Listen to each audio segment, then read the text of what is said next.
Witnessing a decision that seems obvious to you while the other person chooses the opposite often creates a sense of disbelief.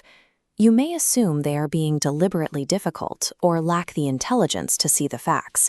In reality, you are likely witnessing two people using different criteria to process the same event. Carl Jung observed that these clashes represent a meeting of different psychological architectures.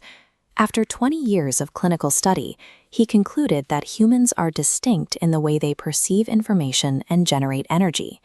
By identifying the structure of these differences, we can decode recurring patterns in your conflicts and persistent blind spots. Jung described these types as structural tendencies, forming early and persisting throughout life, determining how you relate to the world before making conscious choices.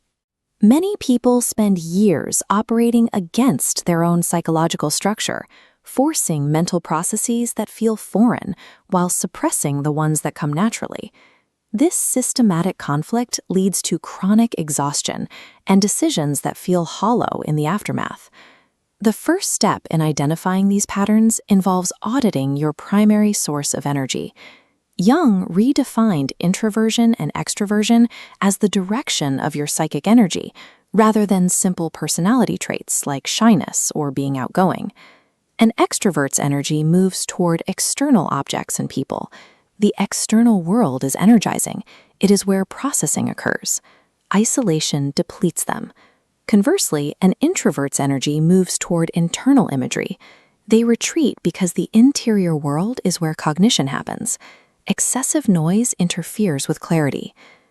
Forcing an introvert into a career that demands constant social output creates a feeling of deficiency. They are attempting to run an engine on the wrong fuel source. Identifying your true energetic baseline serves as a prerequisite for understanding why certain environments sustain you, while others leave you hollow. Beyond the direction of your energy, we must look at how you absorb reality and how you evaluate the information you receive. The sensation type trusts what is concretely present, focusing on facts, details, and verifiable evidence they can touch. The intuitive type looks past the surface to perceive hidden connections. They focus on what a situation might become, often arriving at conclusions they cannot explain. Once a mind takes in information, it must make a judgment. Thinking types evaluate through impersonal logic and objective analysis. They ask what is true or efficient based on consistent principles, regardless of personal impact. Jung categorized feeling as a second judgment function, distinct from raw emotion. Feeling is a metric based on human significance and relational impact. It asks what matters to the people involved and whether a decision aligns with core values. It is a standard of evaluation that treats human meaning as a legitimate basis for action. When these instruments collide, it produces a failure to understand reality. The thinker views the feeler as irrational. The feeler sees the thinker as cruel. Every mind relies on a dominant function, but that strength exists in tension with its opposite, the inferior function. This is the least developed part of your psyche. This inferior function is reactive and impulsive. It surfaces when you are under extreme pressure, taking control exactly when you can least afford it. A precise, logical thinking type has feeling as their inferior function. Under stress, they may collapse into melodrama, interpreting mild criticism as evidence of disrespect. An authentic, value-driven feeling type carries thinking as their shadow. When cornered, they become rigidly rule-bound, issuing harsh judgments, obsessed with hierarchy and external order. You may find that the people who infuriate you most possess effortless competence in the area where you are most primitive. This discomfort often points directly to your own undeveloped half. Leaving this part of the psyche unmapped allows it to operate as a hidden landmine, surfacing as disproportionate anger or irrational fear during your most difficult moments. This completed framework provides a way to see why certain tasks drain your energy while others sustain it.